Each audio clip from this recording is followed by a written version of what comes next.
So now we are finally getting into the more macro side of things. To start with, macro is obsessed with the business cycle. So this is basically the upturns and downturns of sort of your economic output. So usually this is quantified as your real GDP, sort of like how much is your economy producing year after year on average. So is it producing more or less? If it's producing more, then you're at a peak. If you're at like sort of the uppermost portion. And you can see that on this graph. Like when it's at its peak, it's producing the most that it has in a while. It's a temporary maximum. You have full employment and you're at near or at capacity output for whatever your PPC is. If you're at a recession, it's the opposite. You're on the down slope. You're going down that path because the business cycle is sort of like an up and down, generally upward sloping, but up and down overall. So the recession is the decline. Usually, recession lasts at least 6 months. Uh, if you're at the trough, that means you're at the bottom. It's your highest level of unemployment.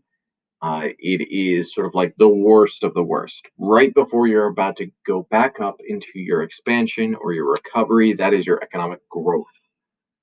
So that's when you're getting back towards your full employment level of output. Now let's define some of these things. Employment is all who do the work for pay or if you're temporarily absent from a job.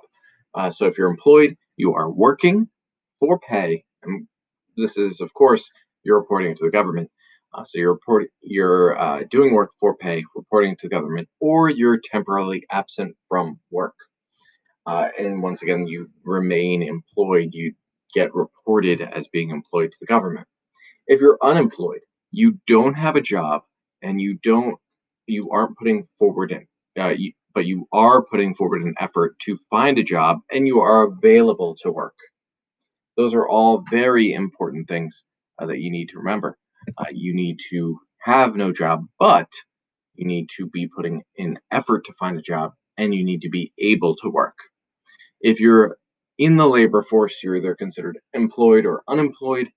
If you are neither of those things, so let's say I don't want to find a job because I'm happy being without one, then I'm not considered unemployed. I'm considered not in the labor force.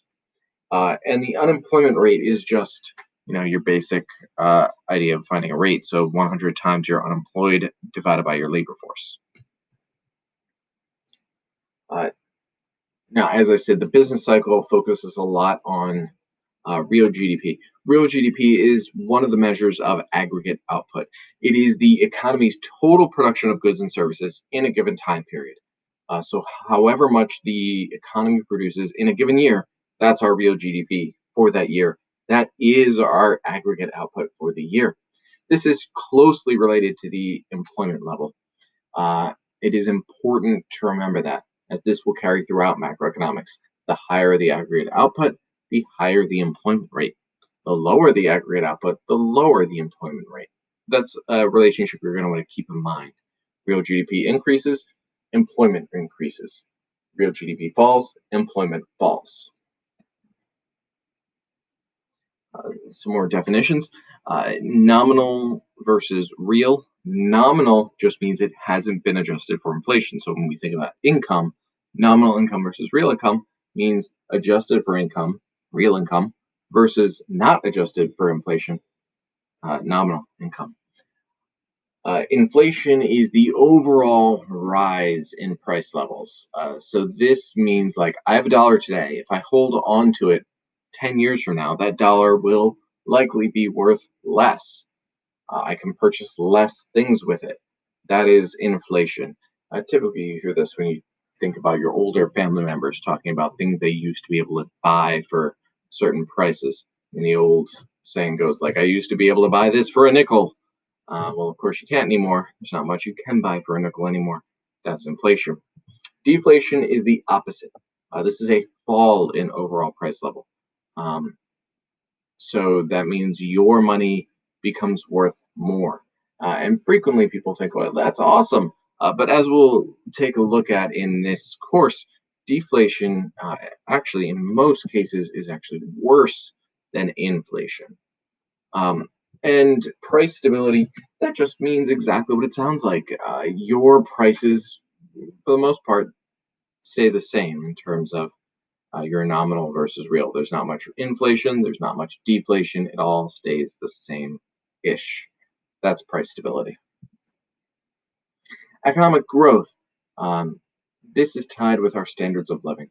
Um, it's an easy way of demonstrating our economic growth. If your standard of living is increasing, then you're having increasing economic growth.